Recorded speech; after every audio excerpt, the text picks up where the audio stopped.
Welcome to some more Star Citizen with updates on the Gen12 renderer, which is now coming in with Alpha 3.18, and underground facilities, new underground facilities that Cloud Imperium are building. Both of these things are pretty awesome. Star Citizen's Gen12 renderer heralds a better looking game and a better performing game. Gone are the days of Star Citizen's single-digit frame rates. The game's performance has suffered hugely over its playable alpha due to poor optimization. Obviously, it's got somewhat better over the last 5 years.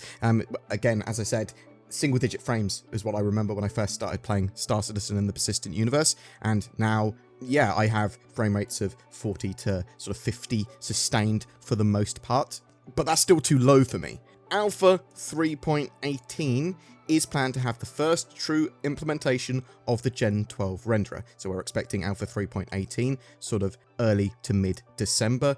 The Gen12 renderer is a big step beyond what the DirectX 11 API that Cloud Imperium were previously using for the game and the engine is able to do. It makes much better use of your CPU power for your PC, and a little bit better of your GPU. It sort of scales it and queues it better.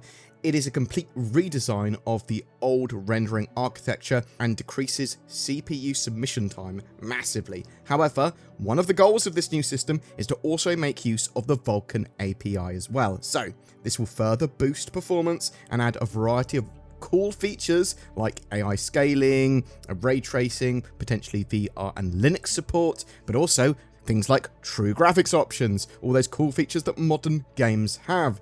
It was a huge undertaking. Alpha 3.14 was released August 6th, 2021, so over a year ago.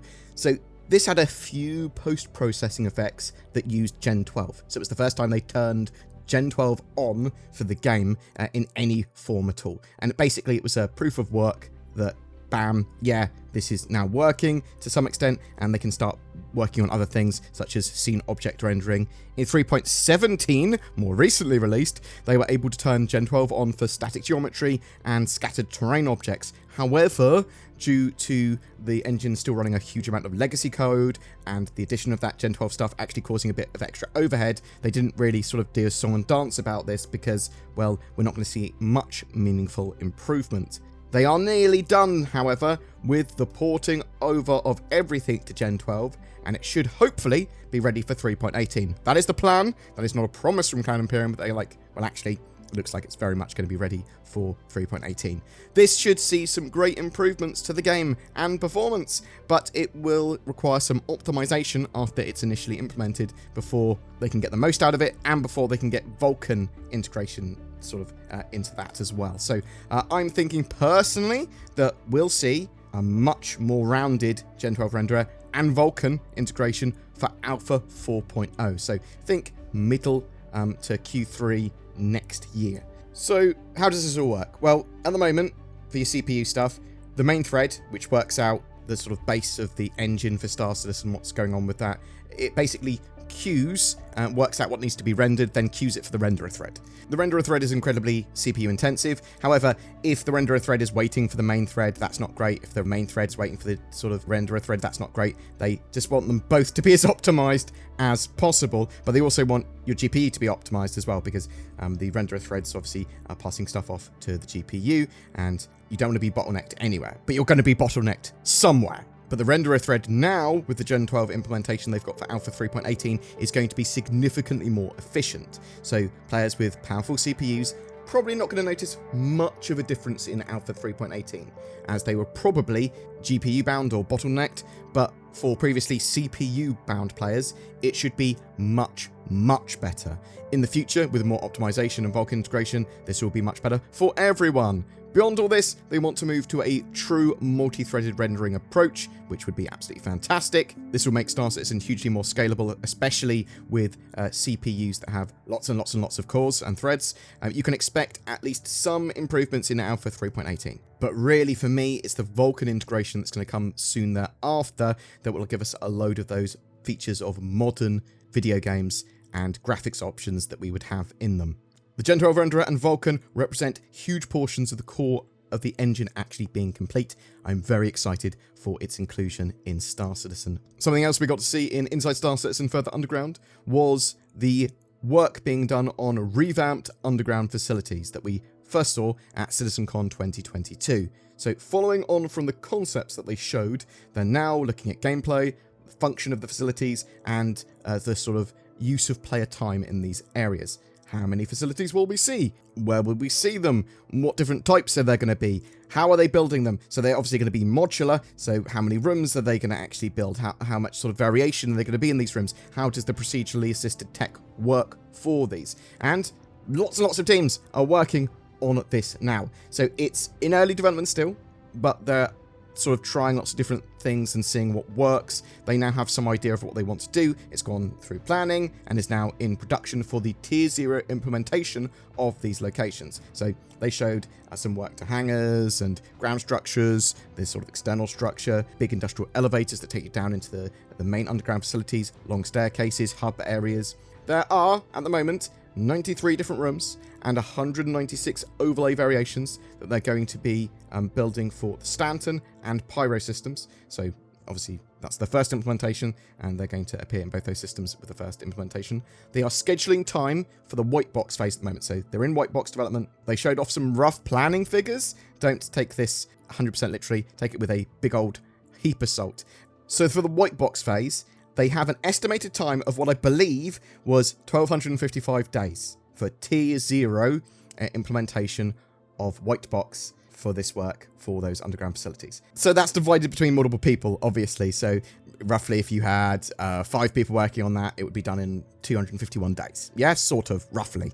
From what I could decipher, they're roughly estimating it's going to take them a year to finish out the white box phase for Tier 0 implementation of underground facilities at the moment.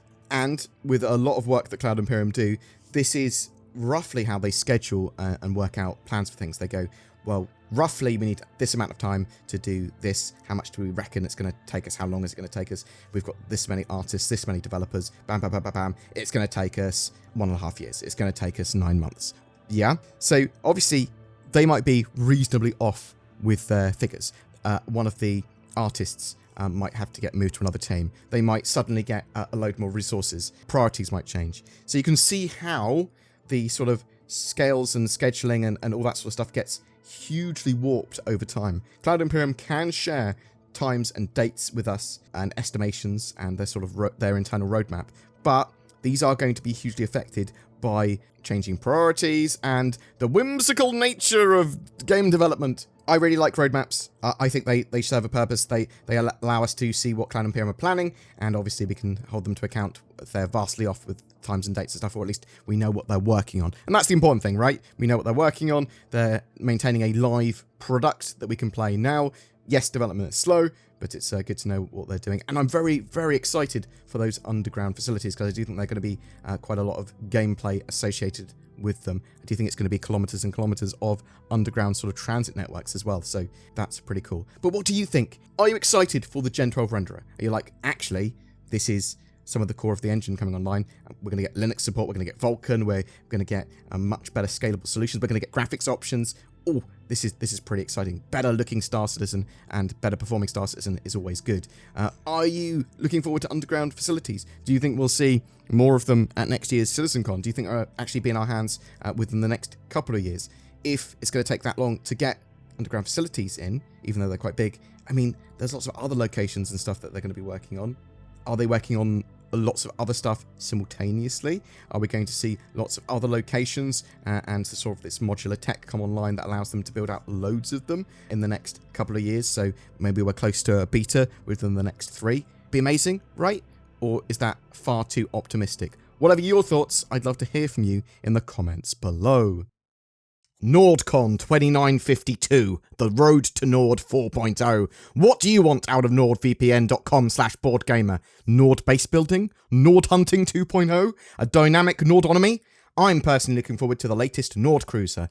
In the meantime, I'm going to make do with NordVPN protecting my data from insidious space pirates and giving me unrivaled access to all the content that the internet has to offer. Use the links below. Note, NordCon 2952 does not actually exist. Also adding to my shill pile, Tobii Eye Tracker 5 gives you precise head tracking and control with your eyes.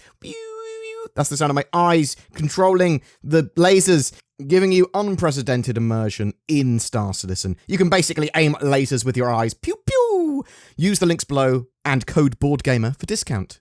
Every month we have a ship giveaway for Star Citizen. For October, we're giving away a Cutlass Black with pirate skin, lifetime insurance, and Star Citizen game package. All you need to jump into the game. Just comment on any of my videos made during October to be in for a chance of winning that. If you would like to further support the channel, please consider becoming a channel member with the join button below my videos, or potentially becoming a Patreon. You'll get access to some exclusive content, and it really helps the channel out. Thank you so much for watching and supporting the channel. Hopefully I'll see you in the next video, and have a great October.